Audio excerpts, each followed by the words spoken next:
Well, today is Ash Wednesday, and today is also Valentine's Day. Well, on the face of it, you probably couldn't come up with more two opposite things, could you? I mean, you have Ash Wednesday, which is abstinence and fasting and penance, and you have Valentine's Day, which is roses and chocolates and fine meals and getting together with your loved one. Two totally opposites, right? Well, not really. I mean, I know how the world celebrates Valentine's Day. But if we learned about who Saint Valentine was and how he lived his life, there's a lot more connection than one might think. Valentine, Saint Valentine, lived in the mid-200s in a town not too far from Rome. He was born a pagan. These are pagan times, pagan Roman law. Christianity is either barely tolerated or persecuted.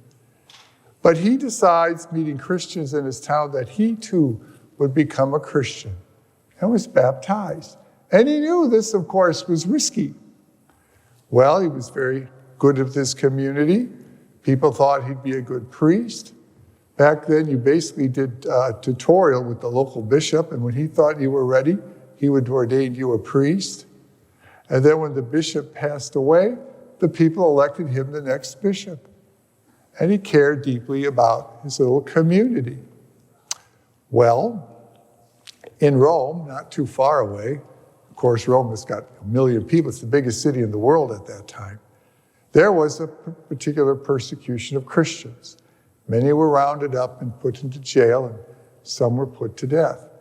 Well, if you were sitting in a Roman jail, if you wanted to get fed, you had to do one of two things. You had to work for one of the guards, or someone had to come and bring you food. It was not part of the service. When you were locked up, getting fed was your own business. Consequently, it was bad enough to be in jail, but can you imagine under those circumstances? And word of this persecution got to Valentine, and he wanted to do something about it. So his people, they gathered together some food, mostly bread and some cheeses, and he took it down to Rome, and he passed it out to the Christians that were in the jail. And he blessed them, prayed with them, and then went back to his town, and a week or two later came back again, because he's doing all this on foot. And he comes back again, and he gives them food, and he prays with them, and he blesses them. And on his third trip, he's coming down. One of the guards is looking at him, and he's thinking, who would come and give food to Christians unless that person was a Christian himself? So he asked Valentine, he said, are you a Christian? And he said, yes, I am. Oh, okay, you're under arrest. And Valentine was thrown in the jail now. He was brought before the judge. Now, Valentine was a Roman citizen. And believe me, at this time, most people in Italy were not Roman citizens. You'd think they lived in the empire, they were citizens. They were not. You had to have certain family connections to be an official citizen. And Valentine had those connections.